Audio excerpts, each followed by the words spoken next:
Hello and welcome back to the channel everyone. My name is Sam. In today's video I want to talk about a very common misconception about meditation. Now first of all, let me clarify that I greatly value meditation both as a tool to improve your mental health, but also more fundamentally to gain insights into the reality of your true nature, of what you really are. Meditation nowadays has become quite common and it is widely used as a great and very efficient tool to deal with negative emotion, to live more mindfully, to improve your relationships, become more focused, ambitious, whatever it is. There are a variety of benefits we can attribute to the practice of meditation, and these are great. My point here is not to diminish those, but there's also a deeper level to meditation, and it doesn't just improve the quality of our well-being, make us more peaceful or happier or have better relationships.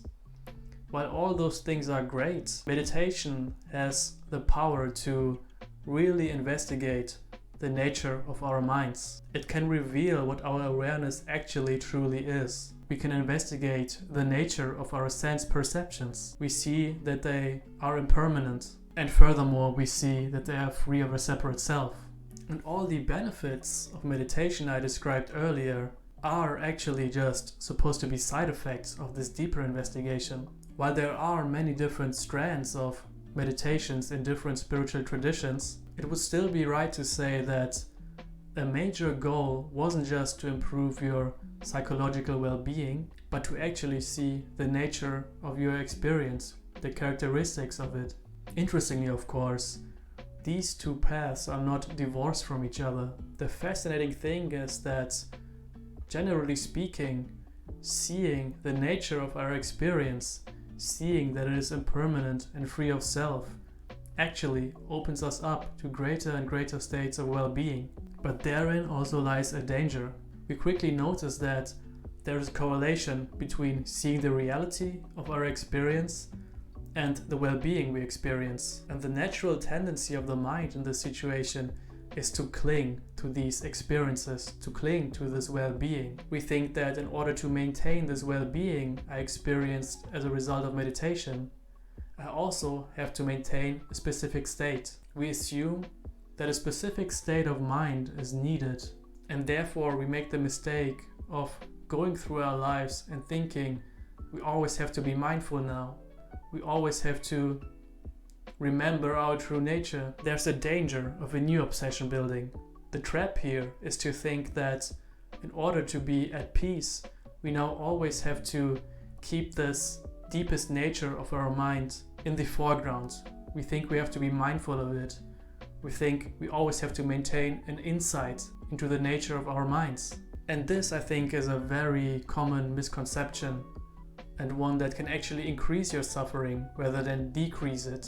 If we want to use meditation to suffer less, the way to do it is not to try to maintain a specific state of mind 24/7 throughout your whole day. If you actually try to do that, you might wind up more frustrated than you were before. You might consider yourself a failure if you can't maintain this insight into your true nature, into the reality of mind at all times. And what happened is that you just formed a new obsession, a new neurotic fixation, which might just make you more miserable. So the correct way of employing meditation is not to try to maintain a specific state of mind or insight. Try to see your meditation practice more so as a laboratory. Use meditation to investigate the nature of your mind, investigate the nature of your own being. With that investigation comes insight. With that insight comes understanding. It is possible to come into a direct experiential understanding of what you are. And if you have truly understood it,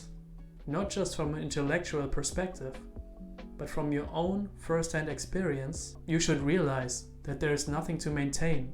Your understanding will not leave you. Don't try to cling to anything, not even to a moment of understanding.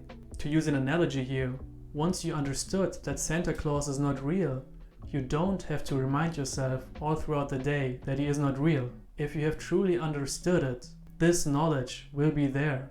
You will no longer need to worry if you have been a good person throughout the year and whether you will get gifts on Christmas. You are simply rid of this anxiety.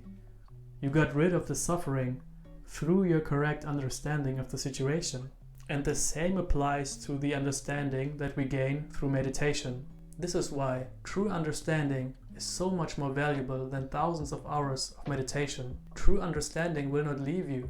It is natural, of course, to need a reminder every now and again. And if that's necessary, that's fine. But if that understanding has truly sunken in, you don't need to make an effort to maintain this understanding. It will just naturally be with you. This understanding will just naturally transform you, seeing clearly that the separate self you thought yourself to be does not exist, and seeing that this true nature is this wide open, perfect, space-like awareness transforms you. It naturally removes your suffering. It goes to the root of this deep sense of lack that you might feel. When this root cause is properly addressed, you don't need to maintain a specific state. You can go about the business of living your life freely.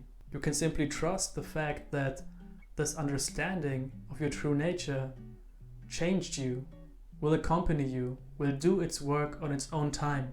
The peace you thought you had to make an effort for will just be there naturally. You can see that trying to maintain the state of peace as you maybe did previously was a waste of time. The real understanding that you have gained will accompany you and will be with you. So in conclusion, meditation, as great as a tool as it is, should not be abused in order to maintain a specific state of mind. Instead, use your meditation practice to deeply explore what you really are, what the nature of your reality is. Then when you stop your practice, don't walk around thinking you have to maintain this understanding you just gained. Leave it. Let it be in the background. Just be natural and free. Let the insight you have gained into the nature of your own mind guide you. Let it transform your actions naturally.